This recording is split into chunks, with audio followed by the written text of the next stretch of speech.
Right. DSC అభ్యర్థులకు సంబంధించి వాళ్ళకు అన్యాయం జరిగిందని చెప్పి మొన్న రీసెంట్గా సోమాజిగూడ ప్రెస్ క్లబ్లో వీళ్ళు ఒక స్లాట్ బుక్ చేసుకొని ప్రెస్ మీట్ పెట్టి ఏర్పాటు చేశారు. అయితే అదే ప్రెస్ క్లబ్లో తీన్మార్ మల్లన్న గారు కూడా ఒక ప్రెస్ మీట్ పెట్టి మాట్లాడుతున్న సందర్భంలో ఒక డిఎస్సి అభ్యర్థులు కావచ్చు, అంటే నిరుద్యోగులు వల్ల ఎంపిక అయిన ఎమ్మెల్సీ కాబట్టి ఆయనని వీళ్ళు ప్రశ్నించడం జరిగింది అక్కడ. దానికి కౌంటర్గా ఆయన కూడా మార్నింగ్ న్యూస్లో కొన్ని వీడియోలు చేసి, అంటే కొన్ని వ్యాఖ్యలు కూడా వీళ్ళంతా పేడ్ ఆర్టిస్టులు అనేలాగా మాట్లాడినటువంటి పరిస్థితి చూసినాం. ప్రజెంట్ దాని మీద కౌంటర్గా ఈరోజు వీళ్ళకు జరిగినటువంటి అన్యాయం గురించి, దాంతోపాటు మల్లన్న మాట్లాడుతున్నటువంటి మాటలకు కౌంటర్గా వీళ్ళు ఒక ప్రెస్ మీట్ ఏర్పాటు చేయడం జరిగింది. మాట్లాడే ప్రయత్నం చేద్దాం. బ్రదర్ నమస్తే. నమస్తే అన్న.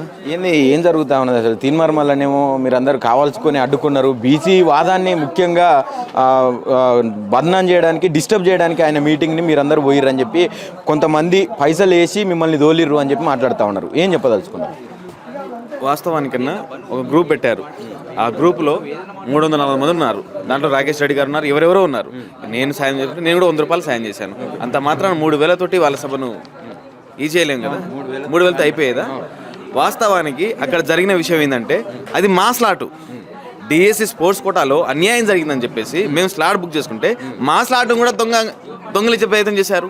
ఏంటన్నా అని చెప్పేసి అడిగే ప్రయత్నం చేస్తే, ఎవరైతే ప్రెస్ అధికారులు ఉన్నారో వాళ్ళని అడిగే ప్రయత్నం చేస్తే, కాసేపు ఆగండి, వాళ్ళ అధికారంలో ఉన్నారు, మీరు మాట్లాడకండి అని చెప్పేసి మమ్మల్ని గెంటేసే ప్రయత్నాలు చేశారు. అక్కడ నుంచి ఆ మీడియా సమావేశం అయిపోయింది. అప్పటికి మల్లన్న గారు మాట్లాడడం కూడా అయిపోయింది. అయితే క్వశ్చన్ అవర్ నడుస్తుంది, మాకు మల్లన్న గారికి క్వశ్చన్ అవర్ నడుస్తుంది. అన్న మీరు ఎవరి తరపున గెలిచారు, ఎవరి గొంతుగా మేము అడిగితే, జియో 29 జరిగినప్పుడు ఎక్కడున్నారన్న, జియో 46 జరిగినప్పుడు ఎక్కడున్నారని అడిగితే, కనీసం మీరు కవిత బిడ్డలని, బీఆర్ఎస్ బిడ్డలని చెప్పి మా మీద మాట్లాడే ప్రయత్నం చేస్తున్నారు. ఎవరు గెలిపించారయ్యా నిన్ను? ఎవరు గెలిపించారు నిన్ను? కాంగ్రెస్ పార్టీ బల్పాలు కట్టి మేము తిరిగితే, ఊరు వాడవాడ తిరిగి గెలిపిస్తే ఎవరి కోసం మాట్లాడుతున్నావు? ఇవాళ బీసీ బిడ్డలకు జాబులు వద్దా? బీసీ బిడ్డలకు జాబులు వద్దా అని అడుగుతున్నాను. జియో 46 జరిగినప్పుడు, జియో 29 జరిగినప్పుడు నువ్వు ఏడబడుకున్నావు.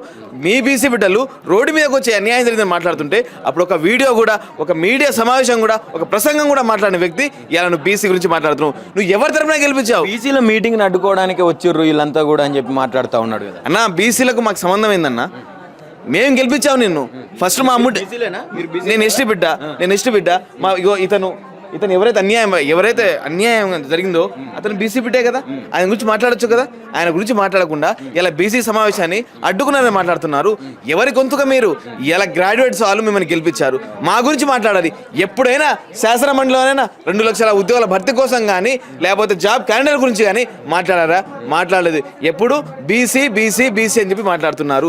ఇలా నువ్వు నా ముట్టే కడగలేదు. ఇలా గ్రాడ్యుయేట్స్ ముట్టే కడగలేదు. నువ్వు రేపు బీసీలో న్యాయం చేస్తావా? ఇలా నమ్మించి గ్రాడ్యుయేట్స్ మోసం చేసినావు, రేపు బీసీలో కూడా మోసం చేసే ప్రయత్నం చేస్తున్నావు. ఎవరు మాట్లాడిపిస్తున్నారు మిమ్మల్ని? ఇలా మీరు కవితక్క అంతా ఒకటే. ఎవ్వరు కూడా వీళ్ళను నిరుద్యోగం బాగుపడే ప్రయత్నం ఎవరికి లేదన్నా. ఎవరినైనా నిరుద్యోగం వాడుకునే ప్రయత్నమే చేస్తున్నారు వీళ్ళంతా. ఇప్పుడు మన తీన్మార్ మల్లన్న అన్నట్టుగా ఒక 3,000 డబ్బులు వేసిండ్రు, ఇక చూడు తర్వాత ఒక 30,000 తీసుకున్నారు, మైలపోలు చేసి అది అని చెప్పి మాట్లాడుతూ ఉన్నారు. ఈ వ్యాఖ్యలను అసలు ఎట్లా చూస్తాం? అవునన్నా, చెప్పాను కదా, ఒక గ్రూప్లో పెట్టారు.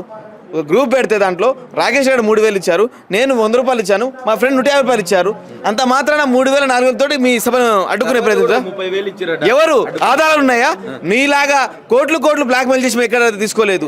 నువ్వు ప్రతి వీడియోకి వెనకబెట్టి డబ్బులు తీసుకునే ప్రయత్నం మేము చేయలేదు. నువ్వు బ్లాక్మెయిలర్ గాడివి, నీకేం సంబంధం, నీకేం అవసరం చెప్తున్నాను. ఎందుకంటే ఇలా నువ్వు ఎమ్మెల్సీగా నిలబడ్డది నిరుద్యోగుల తరపున. ఎప్పుడైనా జీపీఓ గురించి కానీ, కానిస్టేబుల్ గురించి కానీ, గ్రూప్ 1 గురించి కానీ, మెగా డిఎస్సీ గురించి కానీ ఎక్కడైనా మాట్లాడాను? ఎక్కడైనా మాట్లాడాను? ఒక పోరగాడు వచ్చింది, చిన్న పోరగాడు, మైనర్ వచ్చి ఈయన డిఎస్సీ అభ్యర్థి అని చెప్పి ప్రధానంగా టార్గెట్ చేసి మాట్లాడుతూ ఉన్న పరిస్థితి చూస్తున్నాడు. అంటే ఆ పోరగాడు ఎందుకు రావాల్సి వచ్చింది? అసలు ఎవరైనా సిగ్గుండాలి ఆ మాట చెప్పడానికి ఆయనకి. ఎందుకంటే ఒక తండ్రి ఎవరైతే ఉన్నారో ఆ అబ్బాయి, మా నాన్న పోతుంటే ఆయన కూడా హైదరాబాద్కి వస్తారా అని చెప్పేసి తండ్రి అభ్యర్థి ఎవరైతే అన్యాయం జరిగిందో ఆ బాధితుడు ఏవైతే ఉన్నారో వాళ్ళ కొడుకు ఆయన. మా తండ్రి పోయిందని చెప్పి ఆ తండ్రి వెనకనే పోయిండు. నీకేం ఒరిగింది అంటున్నా. ఇప్పుడు వాళ్ళ నాన్న వచ్చిండు కాబట్టి ఆయన వచ్చిండు. 10 రూపాయలు ఇస్తే వచ్చిండు. 10 రూపాయలు వచ్చిండా?